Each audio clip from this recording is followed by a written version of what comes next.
하나님께서 오늘 우리에게 주시는 말씀은 신약 성경 중에 요한복음 1장 29절에서 34절까지 말씀입니다. 신약 성경 142면에 있는 요한복음 1장 29절부터 34절까지 이 계시의 말씀을 봉독할 때 살아계신 하나님의 음성을 들을 수 있기를 바랍니다. 이튿날 요한이 예수께서 자기에게 나아오심을 보고 이르되 보라, 세상 죄를 지고 가는 하나님의 어린 양이로다. 내가 전에 말하기를 내 뒤에 오는 사람이 있는데 나보다 앞선 것은 그가 나보다 먼저 계심이라 한 것이 이 사람을 가리킴이라. 나도 그를 알지 못하였으나 내가 와서 물로 세례를 베푸는 것은 그를 이스라엘에 나타내려 함이라 하니라. 요한이 또 증언하여 이르되 내가 봄에 성령이 비둘기같이 하늘로부터 내려와서 그의 위에 머물렀더라. 나도 그를 알지 못하였으나 나를 보내어 물로 세례를 베풀려 하신 그 이가 나에게 말씀하시되 성령이 내려서 누구 위에든지 머무는 것을 보거든 그가 곧 성령으로 세례를 베푸는 이인 줄 알라 하셨기에 내가 보고 그가 하나님의 아들이심을 증언하였노라 하니라. 아멘. 사람들에게는 오감, 5가지 감각이 있습니다. 시각, 청각, 미각, 후각, 촉각. 이 5가지 감각을 통해서 우리가 정보를 얻게 되고 또 세상과 교통을 하게 됩니다. 근데 이 5가지 감각 중에서도 가장 많이 사용하는 것이 시각과 청각이라고 할 수 있어요. 보고 듣는 이 일로 인해서 그의 생각과 성격, 태도가 만들어집니다. 심지어는 보고 듣는 것 때문에 그의 일생이 결정되기도 합니다. 미술가의 가정에서 자란 아이들이 대체로 그림을 잘 그려요. 어린 시절부터 그림을 자주 보고 또 그림에 대한 이야기를 자주 들었기 때문에 그렇습니다. 음악가의 가정에서 태어난 아이들은 좀 남다른 재능이 있어요. 음악에 있어서. 왜냐하면 음악에 대한 이야기 많이 듣고 또 음악도 많이 들었고 또 보기도 많이 하고 그렇습니다. 그래서 사람들이 시청각을 통해 유입된 정보들이 쌓여서 그의 존재를 만들어가는 걸 알 수가 있습니다. 현대의 자녀들이 TV나 영화, 또 음악, 게임 등을 통해서 폭력이나 살인 장면을 자주 이렇게 접합니다. 그렇게 되다 보니까 자연스럽게 폭력의 정당성을 이렇게 인정하려고 하고 심지어는 모방 범죄를 저지릅니다. 어떻게 보면 아이들이 가해자가 될 가능성, 그 잠재 가능성이 상당히 많이 이제 잠재되어 있습니다. 그래서 이 부모들은 우리의 자녀들이 무엇을 봐야 되고 무엇을 들어야 되는지 그 상당한 관심을 갖고 배려를 해야 됩니다. 이 자식의 교육에 남달랐던 그 맹자의 어머니의 교육 방법을 우리는 이제 맹모 삼천지교다 하는 말로 이제 기억을 하고 있죠. 그러니까 맹자는 일찍이 아버지를 잃었습니다. 그래서 편모스라에서 어릴 때 자랐는데 그가 자랐던 곳이 처음에 공동묘지 근처였어요. 그러니까 이 맹자가 노는 걸 보니까 저 집에 오면 땅을 치면서 우는 흉내를 내고 그리고 제사 지내는 흉내를 내고 이래서 엄마가 보기에 안 됐습니다. 그래서 옮겼어요. 이번에 옮겼는데 시장으로 옮겼어. 시장으로 옮겼더니 애들하고 맨날 박수 치면서 골라 뭐 이러면서 노는 거예요. 그래서 이것도 안 되겠다 싶어가지고 그 다음에는 서당 앞으로 옮겼어요. 그때부터 이 맹자가 책을 읽고 글을 배우는 일에 열중을 하고 어른들을 공경하는 태도를 보였다. 그렇게 얘기를 합니다. 그러니까 맹자의 어머니는 과외 공부를 많이 시킨 것도 아니고 뭐 아이들을 교육 프로그램을 빡빡하게 짜가지고서 사이클 돌리듯이 돌리지도 않았어요. 이 엄마는 한 가지 알았던 게 뭐냐면 우리 아이가 무엇을 보고 무엇을 듣게 하겠는가 하는 거에 중점을 뒀어요. 자식이 무엇을 듣고 무엇을 봐야 되는지에 대한 중요성을 이 엄마는 깨달은 겁니다. 시청각이 미치는 영향을 알았어요. 그만큼 보고 듣는 시청각은 우리 삶에 있어서 절대적으로 중요해요. 무엇을 보느냐, 무엇을 듣느냐가 그의 세계관을 만들고 그의 존재를 재구성합니다. 그래서 여러분, 신앙생활을 하고 또 우리가 사회생활을 할 때에 주변에 좋은 모델을 보고 또 주변으로부터 좋은 말들을 듣는 게 굉장히 중요해요. 그러면 이 사람의 인생의 태도가 그래요. 긍정적으로. 그리고 좋아하죠. 그런데 늘 불평과 비판하는 사람들의 이야기를 듣고 그분들을 보면은요, 자기도 모르게 그런 데 전염이 되어 있습니다. 인생이 우울하고 힘들고 늘 이 불평하고 비판을 하려고 해요. 그래서 여러분, 새해에는 좋은 걸 보고 좋은 거를 들으시기를 바랍니다. 오늘 본문을 보니까 우리가 보고 우리가 들어야 될 분은 누구인가 하는 걸 말씀해 주고 있어요. 세례 요한은 자기가 신발끈을 풀기도 감당하지 못하겠다, 그렇게 선언했던 예수 그리스도를 오늘 만납니다. 역사적인 장면이죠. 자신의 존재를 분명하게 깨달았던 세례 요한에게 예수님이 찾아가신 거예요. 그러면서 이 세례 요한이 예수 그리스도를 보면서 감격스럽게 했던 첫 번째 말이 뭐냐? 보라, 하나님의 어린 양이로다 하는 말이었어요. 보라, 세상 죄를 지고 가는 하나님의 어린 양이로다. 그러니까 요한은 우리가 누구를 봐야 되느냐? 세상 죄를 지고 가는 하나님의 어린 양 예수 그리스도를 봐야 돼. 우리가 무엇을 들어야 되느냐? 하나님의 어린 양 예수 그리스도의 말씀을 들어야 돼요. 우리가 본다라는 이 말은 그냥 눈으로만 본다는 게 아니에요. 남편을 일찍 여의고 아들만을 데리고 살아가는 이 엄마는 의지할 곳이 없지만 그래도 아들 때문에 꿋꿋하게 삽니다. 그러면서 이 엄마가 하는 말이 뭐냐면, 나는 아들 바라보고 산다, 그런 말을 해요. 아들 바라보고 산다. 그 엄마가 바라보는 이 아들은 엄마의 소망이에요. 엄마의 힘이에요. 그러니까 바라본다라는 건 그냥 눈으로만 본다 이런 얘기가 아닙니다. 성경을 보게 되면 성경은 본다, 듣는다, 이게 구원과 연결되어 있음을 여러 곳에서 얘기를 해요. 구약의 이스라엘 백성들이 애굽에서 이제 나와서 광야를 살면서 불평을 했습니다. 불평을 했더니 하나님이 한 번은 불뱀을 보내가지고서 그냥 다 물게 했어요. 그 맹독이 몸에 퍼져가지고 죽기 시작을 했습니다. 그랬더니 모세가 하나님께 기도해요. 하나님이 그들에게 구원의 길을 가르쳐 줬습니다.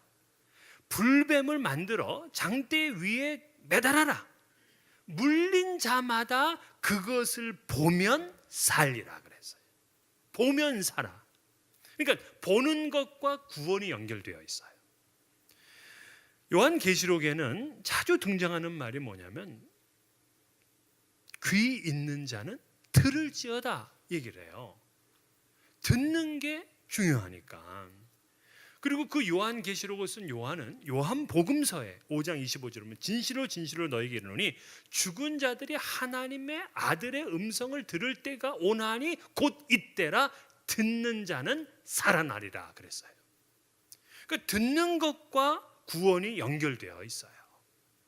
그래서 여러분, 새해에는 내가 봐야 될 대상을 분명히, 내가 들어야 될 그 메시지를 분명히 누구로부터 들을 것인가 하는 걸 알고 오늘 이 시간 여러분 마음에 결심을 하시기를 바랍니다. 왜 우리가 그분의 말씀을 듣고 왜 그분만을 바라봐야 되느냐? 왜 세례 요한은 왜 보라, 세상 죄를 지고 오는 하나님의 어린 양이로다, 왜 그렇게 얘기를 했느냐? 그 첫째 이유가 바로 그분이 하나님의 어린 양이기 때문에 그런데요. 제가 여러분에게 이제 주일 설교에 예고를 해드렸잖아요. 그래서 우리가 이제 앞으로 주일 날에는 요한복음과 또 로마서, 누가복음과 사도행전, 요걸 제가 얼추 잡아보니까 한 7, 8년 될 것 같아요. 몰라, 10년 걸릴지도 몰라요. 지금 모르지만, 그래서 우리 이 말씀 듣고 천국 갑시다. 그러니까 그때까지 돌아가시 마시고 다 샀어요. 그런데 제가 요한복음 1장을 공부하면서 그 1장이 참 우리 기독교의 진리며 우리 예수 믿는 거의 본질을 말해주고 있다 하는 걸 많이 느꼈어요. 오늘까지 5째 주 요한복음 말씀을 나누는데 첫 3주는 말씀이신 예수 그리스도께서 육신을 입고 오셨다. 그러니까 하나님에 대한, 예수님에 대한 말씀을 나누었고, 그리고 4번째 주에는 나는 누구인가 하면서 인간의 존재에 대한 말씀을 나누었어요. 근데 오늘 5번째 주는 무슨 얘기냐면, 그러면 말씀으로 오신 그 예수 그리스도와 인간과는 어떤 관계인가 하는 그 관계성을 오늘 말해주고 있는 거예요. 세상에 많은 종교가 있고 교주들도 많습니다. 근데 왜 예수님만이 우리의 구원자가 되고 왜 우리는 예수 그리스도만을 바라봐야 되는 것인가? 그 이유가 그분만이 하나님의 어린 양이시기 때문이라. 그런데 어린 양이라고 할 때는 우리가 구약의 전승을 이해를 해야 되는데요. 구약의 제사법, 특별히 유월절 어린 양에 대해서 이해가 안 되면 이 말씀이 이해가 안 돼요. 하나님의 어린 양이라는 이 말 속에는 예수 그리스도께서 이 땅에 오신 이유와 그분이 어떤 사역을 하셨는가가 하는 게 아주 집중적으로 나타나 있는 단어예요. 어린 양은 잘 아는 대로 희생 제물입니다.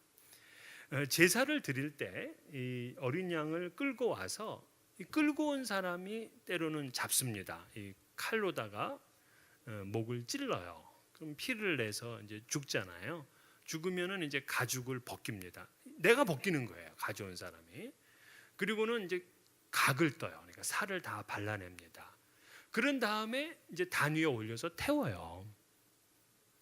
그런데 이 의미 속에, 이 제물, 제사의 의미 속에는 하나님의 속성 2가지가 분명하게 드러나는데, 첫째는 하나님의 공의성이고 그 다음은 하나님의 사랑성이에요. 즉 하나님은 공의로우신 분이기 때문에 우리가 조그만 불법이나 조그만 부정, 허물과 죄를 그냥 지나칠 수가 없어요. 죄는 반드시 징벌을 당해야 되고 그 죄의 값은 죽음입니다. 죄를 가볍게 본다 하는 것은 죄의 무게와 죄의 심각성을 그는 모르기 때문에 그렇죠. 사실 이 세상에 죄인이 아닌 사람이 없기 때문에 모든 사람은 다 죽음의 대가를 받아야 됩니다. 이게 하나님의 공의예요. 그런데 하나님의 공의성은 하나님의 사랑으로 견제가 되어요. 그 사람이 죽어야 되는데 그걸 대신해 가지고 희생 제물, 어린 양을 죽게 하면 이 사람은 의롭게 되고 살아요. 하나님의 사랑이죠. 그래서 그 단위에 태워지는 제물을 보면서 이 경배자는 하나님의 공의와 하나님의 사랑을 동시에 다 체험합니다. 레위기 17장 11절 육체의 생명은 피에 있음이라 내가 이 피를 너희에게 주어 제단에 뿌려 너희의 생명을 위하여 속죄하게 하였나니 생명이 피에 있으므로 피가 죄를 속하느니라. 제물의 피로 말미암아 경배자는 용서와 회복을 얻게 돼요. 히브리서 9장 22절 율법을 따라 거의 모든 물건이 피로서 정결하게 되나니 피 흘림이 없은즉 사함이 없느니라. 그러니까 구약에서도 신약에서도 피 흘림이 없이는 사함이 없다. 그래서 그 어린 양을 통해서 우리는 죄를 전가하게 되고 대신에 우리는 하나님 앞에 의롭다 인정을 받게 돼요. 그런데 짐승의 이 희생 제물은 반복적으로 드려야 돼요. 그리고 그 효과는 일시적이에요. 이러한 제사로는 사람의 죄의 문제를 온전하게 해결할 수가 없었어요. 그래서 하나님께서는 단 한 번의 제사로 영원한 용서를 할 수 있는 예수 그리스도를 이 땅에 어린 양으로 보내주셨습니다. 히브리서 10장 12절 오직 그리스도는 죄를 위하여 한 영원한 제사를 드리시고 하나님 우편에 앉으사. 에베소 1장 7절 그의 피로 말미암아 속량 곧 죄 사함을 받았느니라. 그래서 우리는 지금 더 이상 그 희생 제물을 필요로 하지를 않아요. 예수 그리스도께서 하나님의 어린 양이 되셔서 피를 흘려서 십자가에 죽으심으로 그를 통해서 우리는 죄의 용서를 받게 됐습니다. 더 이상 여러분들은 죄의 정죄를 받지를 않습니다. 예수 그리스도께서 하나님의 어린 양이 되셨기 때문에 그래요. 그래서 하나님의 어린 양을 보질 않으면 죄에서 자유로울 수가 없습니다. 세례 요한이 하나님의 어린 양을 보라고 외치는 거예요. 제가 한 번은 중국에 선교사로 나가 있는 분의 간증을 들었는데, 이 중국 선교사님은 그 마을에 돌아다니면서 이제 전도를 하는데, 유독 그 마을에 아주 부자인 아주머니가 예수를 안 믿더래요. 그래서 이제 이분을 찾아갔습니다. 그리고는 이제 이야기를 하는데 자기는 예수를 믿을 수가 없대. 왜냐하면 하나님이 자기를 받아들일 수가 없다는 거예요. 그래서 왜 그러시냐고 그랬더니 이 부인에게는 딸이 여러 명 있었는데 이 딸을 전부 다 돈을 주고 팔았어요. 그래서 부자가 된 거야. 그러니까 엄마가 매매범이 된 거예요. 이런 나를 갖다가 어떤 분이 용납하겠느냐는 거예요. 그래서 이 선교사는 아닙니다. 우리 예수님은 자기를 십자가에 못 박는 사람들을 위해서도 용서하시고 그들을 위해 기도하셨습니다. 심지어 강도, 죽을 살인자도 이 사람도 용서하셨습니다 하고 얘기를 했더니 그 여인이 눈물을 흘리면서 예수를 영접했다 하는 그런 이야기였어요. 여러분, 우리는 어떤 죄를 지었다고 하더라도 하나님 앞에 나아갈 수 없는 죄는 없어요. 우리 주님이 하나님의 어린 양이시기 때문에. 그래서 히브리서 기자는 긍휼하심을 얻고 때를 따라 돕는 은혜를 얻기 위하여 은혜의 보좌 앞에 담대히 나아가라. 어떻게 우리가 은혜의 보좌 앞에 담대히 나아갈 수가 있어요? 못 그래요, 죄 때문에. 그러나 주님이 하나님의 어린 양이 되셨기 때문에 우리를 담대하게 나오라 초청하고 있는 거예요. 이사야 선지자는 우리는 다 양 같아서 그릇 행하여 각기 제 길로 갔거늘 여호와께서는 우리 모두의 죄악을 그에게 담당시키셨도다 그랬어요. 이스라엘 백성들이 430년 동안 종살이를 하다가 그 나오는 날, 그날 밤에 어린 양의 피를 그 문설주와 임방에 발랐어요. 이때 죽음의 사자가 그 피를 보고서 패스오버, 유월했습니다. 그래서 만들어진 게 유월절이라고요. 어린 양의 피가 생명을 보호하고 구원해 주었습니다. 그래서 세례 요한은 하나님의 어린 양을 보라는 거예요. 그 속에서 우리가 구원을 받고 그것 때문에 생명을 얻기 때문에 그렇습니다. 두 번째 이유가 있었어요. 왜 하나님의 어린 양을 보라 그랬냐면 그분이 성령이 임하신 하나님의 아들이시기 때문이다 하는 건데요. 예수님은 성령이 머무르신 분이시고 그리고 성령으로 세례를 주시는 분이시다 그렇게 말했어요.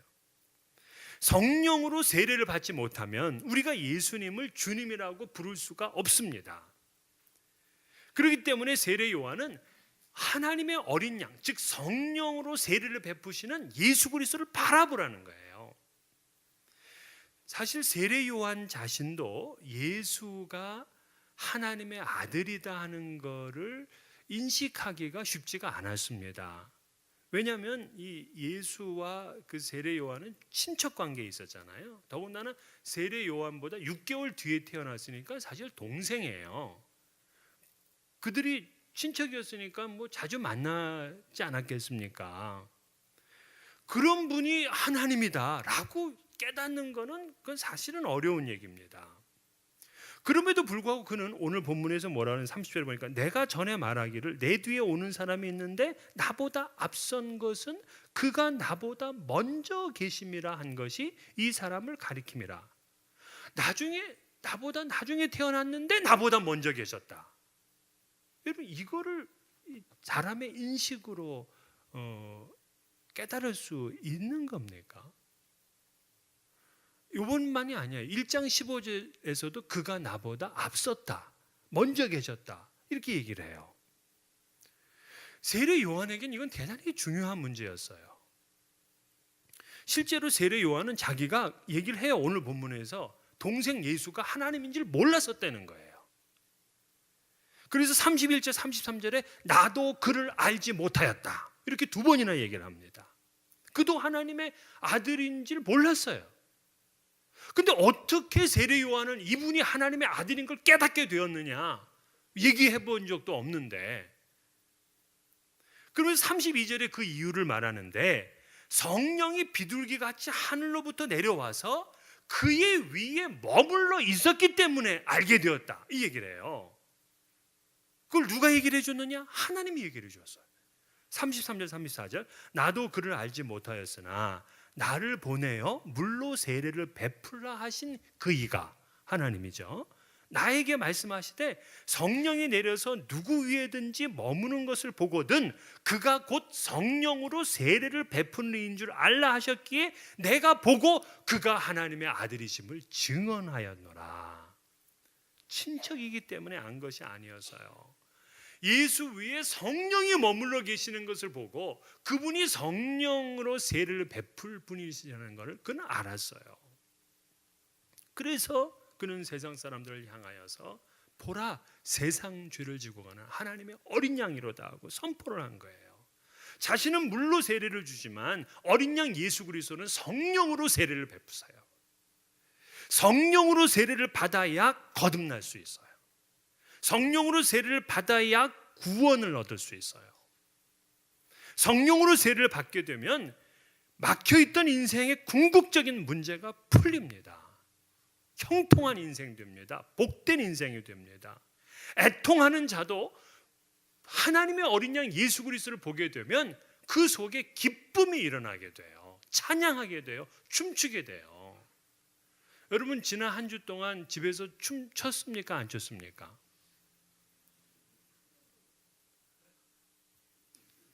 집에서 춤 안 추면 가짜야. 아니, 우리가 하나님의 어린 양을 봤는데 나를 위해 대신 죽으시고 나에게 성령을 베풀어 주셔서 나의 모든 삶을 변화시켜 주시고 풍성하게 축복되게 하시는데 어떻게 춤을 안 추고 어떻게 하나님을 찬양하지 않을 수 있냐고요. 그래서 세례 요한은 보라, 하나님의 어린 양이로다.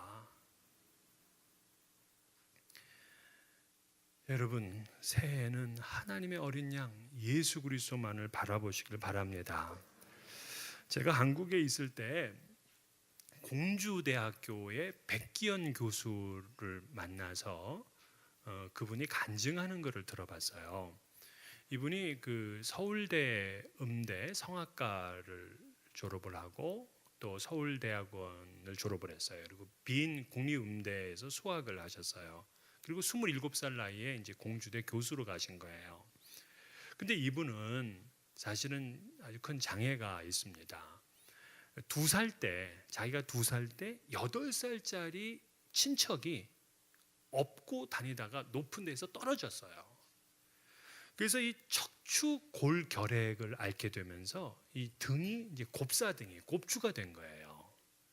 그러다 보니까는 그 친척이 원망스럽고 그 친척한테 자기를 맡긴 부모도 원망스럽고 나를 이렇게 만든 하나님도 원망스러운 거예요. 게다가 이 왼쪽 눈은 마비가 돼가지고 이 눈꺼풀이 왔다 갔다 하진 않고 또 이 간염으로다가 아주 심각한 고통을 당했습니다. 대학교 1학년 때 그의 몸무게가 39kg, 그러니까 88파운드니까는 여러분들보다는 조금 가볍죠. 많이 가벼운 거예요. 네. 그러니까 아니 성악가가 39kg인데 어떻게 노래를 할 수가 있겠습니까? 많이 힘들었어요. 여러 번 척추 수술을 받았는데 못 고치고 무당이 푸닥거리를 하면 된다 그래가지고 무당을 부려서 구슬했는데 이 무당이 자기를 벗겨놓고 칼로다가 막 배도 굽고 하면서 그렇게 뭐 등도 굽고 했지만은 낫질 않았습니다. 학교에서는 키가 작고 이 등이 굽다는 이유로다가 어떤 뭐 역할을 안 맡기는 거예요. 그래서 음악회에 자주 자기는 빠지게 됐습니다. 그러니까 열등감에 쌓여 있었어요. 자기가 이제 잘하려면은 이 성악을 잘해서 뭔가 이제 해야 되는데 그게 얼마나 어렵습니까? 그런데 다행히도 27살에 공주대 교수로 가게 됐고 거기서 이제 교수인 부인을 이제 만나게 된 거예요. 그래서 결혼을 했어요. 그리고 이제 교회 오랫동안 다니고 이제 찬양도 하고 지휘도 했는데 사실 자기는 하나님께 한 번도 감사를 드려본 적이 없어요. 목사님은 예수께서 나를 위해서 십자가에 못 박히셨다라고 얘기를 했지만 한 번도 그거를 사실로 인정하지를 않았어요. 아멘 하지를 않았어요. 아내는 자기에게 하나님께 기도하라 하고 권했지만, 하나님께 올바르게 신앙생활하라고 요구했지만, 아니야, 나는 지금 이 음악을 통해서 내 이름을 갖다가 좀 이렇게 좀 명예롭게 해야 돼 하고 늘 그 열등감에서 우러나오는 성공을 바랬습니다.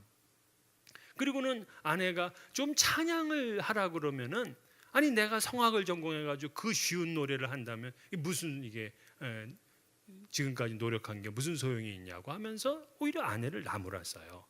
그러다가 이분이 오페라단을 만들게 됩니다. 근데 오페라단을 만들면서 이순신이라는 이 창작 오페라를 선보이겠는데 이게 선풍적인 인기를 끊게 돼요.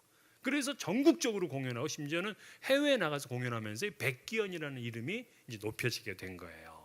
이 더 욕심이 나니까는 막 투자하고 하다가 망해서, 그래가지고 10억 원의 이제 빚을 지게 됐습니다. 근데 여러분, 10억 원의 빚이라는 거는 사실은 감당하기가 참 어려워요. 100만 불이잖아요. 뭐 교수의 월급을 가지고 뭐 10억 원 어떻게 이걸 해결합니까? 그러니까 자꾸 아내 볼 면목도 없고 애들도 못 보고 또 동료 교수들을 봐도 애들도 학생들도 너무 이제 힘들으니까 집에 이분이 왔다가 집 밖에서 잠을 자는 거예요. 차 안에서. 그래서 이렇게 살면 뭐해 하면서 그 죽으려고 낭떠러지에 갔는데 차마 못 떨어지겠더래. 저수지에 갔더니 물이 무서워서 또 못 죽겠는 거예요. 죽고는 싶은데 못 죽어. 그런데 이 아내가 전화 통화를 하는 얘기를 들었는데 뭐 기도원을 간다는 거예요. 부흥회가 있어가지고. 근데 아내랑 이제 관계가 별로 안 좋잖아요. 돈 문제가 걸리니까. 그러니까 이제 아내하고 좀 이렇게 좀 서로 아내를 좀 기쁘게 해줄 요량으로다가 나도 부흥회를 가면 안 되겠느냐. 그러니까 아내가 좋죠. 갔어. 갔지만 지금 내가 은혜 받으려고 간 게 아니에요. 그런데 그 부흥회에 가서 앉았는데 그 말씀은 안 들어. 말씀은 안 듣고 그냥 바닥만 보면서 하나님 이 빚 좀 갚아주세요 하면서 자기는 이제 따로 기도를 하는 거예요. 그냥 바닥만 하나님 빚 좀 갚아주세요. 근데 목사님이 갑자기 앞을 보세요. 십자가를 보세요. 하나님이 함께 하십니다. 그러더래. 그러나 말거나 그냥 바닥만 보면서 하나님 빚 좀 갚아주세요. 근데 자꾸 앞을 보려는 거야. 마치 자기 한 사람한테 얘기하는 것처럼 자꾸 앞을 보려니까 안 볼 수가 없잖아요. 그래서 이제 슬그머니 앞을 보고서 십자가를 본 겁니다. 그랬더니 이번에는 그 목사님이 예수의 피로 죄사함을 받았다고 외치라 그러더래. 외칠 기분이 아니잖아요. 그러니까 속으로 그냥 중얼대면서 예수의 피로 죄사함을 받았다 이렇게 말을 하는 순간 마치 바람결 같은 느낌이 이제 자기 오른쪽 옆구리 이렇게 스치더래요. 그리고 좀 있으니까 더 세게 자기 옆구리를 누르더랍니다. 그래서 누가 도대체 나를 만지나 해가지고 주변에 봤는데 아무도 없는 거예요. 그런데 나중에는 세 번째는 더 강한 힘으로 누르더랍니다.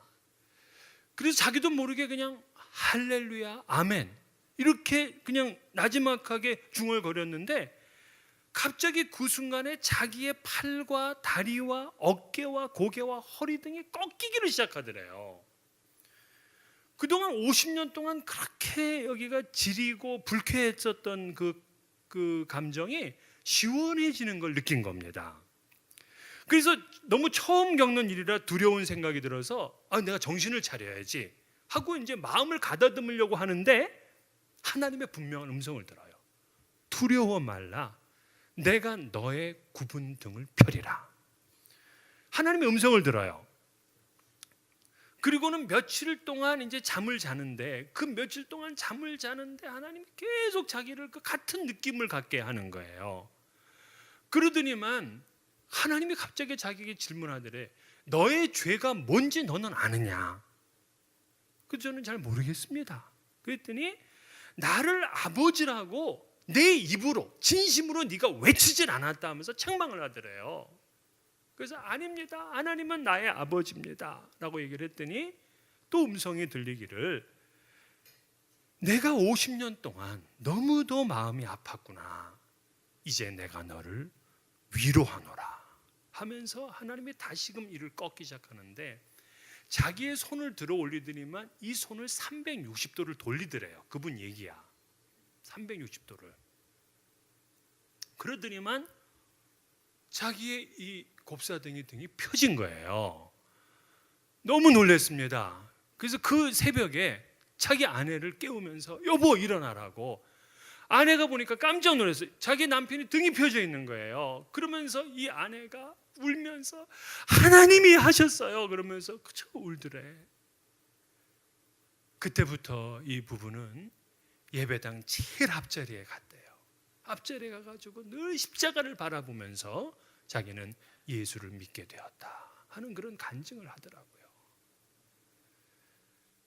야, 어떻게 십자가의 능력이 뭐길래 그냥 빚 때문에 고통당하고 그냥 이 바닥만 쳐다보고 있어야 되는 이 사람이 하나님의 이러한 놀라운 은혜를 입게 되면서 변화를 갖게 되었을까? 새해 첫 주일 하나님은 우리들에게 말씀하셨습니다. 보라, 세상 죄를 지고 가는 하나님의 어린 양이로다. 하나님의 어린 양 예수 그리스도를 바라보십시오. 구원의 은혜, 치료의 능력, 인생의 놀라운 변화가 여러분과 또 우리 창립 13주년을 맞이한 약속의 교회 위에 임하시기를 주의 이름으로 축원합니다.